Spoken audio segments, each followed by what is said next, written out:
The story of Jesus' encounter with the Canaanite woman in Matthew is not my favorite Bible story.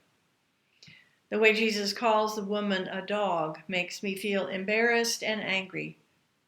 Some people say, oh, he's just talking about pet puppies. But back in chapter 7, Jesus was clear. Do not give what is holy to dogs. Do not profane the holy. The word he uses is not pet puppy. It's a slur. I don't like it. So this is not my favorite story. But it's a really important story, and here's why. Because Jesus changed his mind and made things right. He looked at his beliefs in light of new experience and understanding, and he changes his mind. This is an example and a lesson for us. Changing one's mind, turning around one's traditional beliefs is very hard, and it's sometimes very messy and difficult. We worry about being called a waffler, a flip-flopper, inconsistent, fickle even. We worry about appearing to dishonor tradition. Worry that doing things a new way or embracing a new point of view suggests that we are casting aside our parents, our society, our history, and saying that our family, our society, our history, our former belief or action was bad. A change of mind or opinion might be a threat to the memory of those we mean to honor. And in terms of religion, Jesus, Emmanuel, God with us, changing his mind, seems like it might be a threat to the idea that God is immutable. But actually, there are several places in the Hebrew Bible where God changes course in light of new information. Usually, it's when God has planned destruction. But in the face of repentance or vulnerability, God decides to hold back. But also, God sometimes decides to do a new thing that expands the notion of who are God's people. Our reading from Isaiah is such an example. Back in Deuteronomy 23, God declares that certain people are excluded from the assembly of the Lord. This includes foreigners, as well as eunuchs and children of irregular marriages. But Isaiah reports that God has now declared the temple to be a house of prayer for all people, and specifically naming those formerly prohibited in Deuteronomy. Our reading today leaves out the part about eunuchs.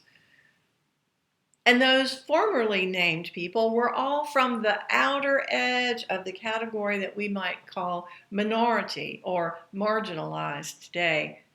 Not just the sick or poor or needy, but the damaged and the hated, the not like us people. So it feels really important to see Jesus change his mind, even if it is hard to watch from the beginning.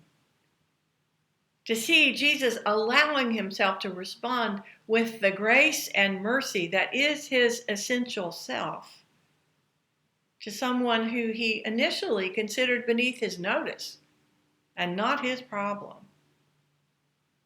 It feels really important to see that it is holy work to change one's mind when it comes to extending grace, love, mercy, respect, and dignity.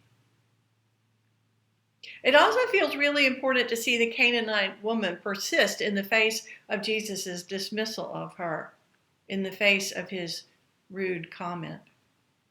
She doesn't sit meekly and wait, but instead insists that her supplication for mercy be heard. She entreats Jesus to look at her and see her as a human being, and not just as a Canaanite woman, a foreigner, a person with no value or agency. She struggles with Jesus. She engages him, and she tells him her truth, her experience.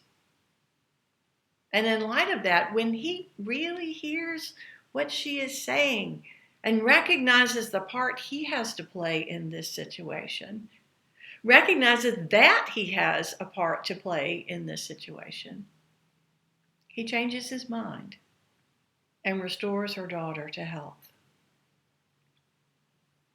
So it seems to me that this is an important story for us to say today.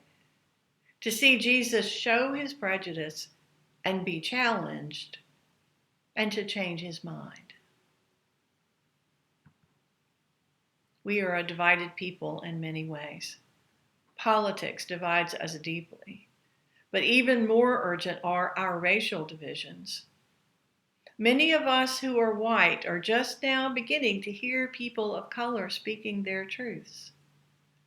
We are being confronted with people not like us, wanting us to hear them, to hear their experience and their frustration at the lack of justice and mercy extended to them, not just now, but for generations upon generations. We are being asked to recognize our privilege and our prejudices, and not in order to be subjugated, but in order to become allies, in order to heal some very deep wounds, in order to respond to these words, spoken or unspoken: help me. And it is messy. It is difficult. Everyone is not behaving perfectly right out there in the open for all to see, just like Jesus did, and that makes us want to turn away. But that's what privilege is, being able to turn away without consequence. Jesus could turn away and his mission would go on, but the woman would live forever with her torment. So I believe this is holy work, struggling with our histories, our preconceived notions, our prejudices, and yes, our fears of losing what we have. It is holy work to allow ourselves to be confronted by others' truths and experiences, and to be willing to change our minds, to expand our understanding, to grow. And that is not dishonoring the past. It is being set free by the truth.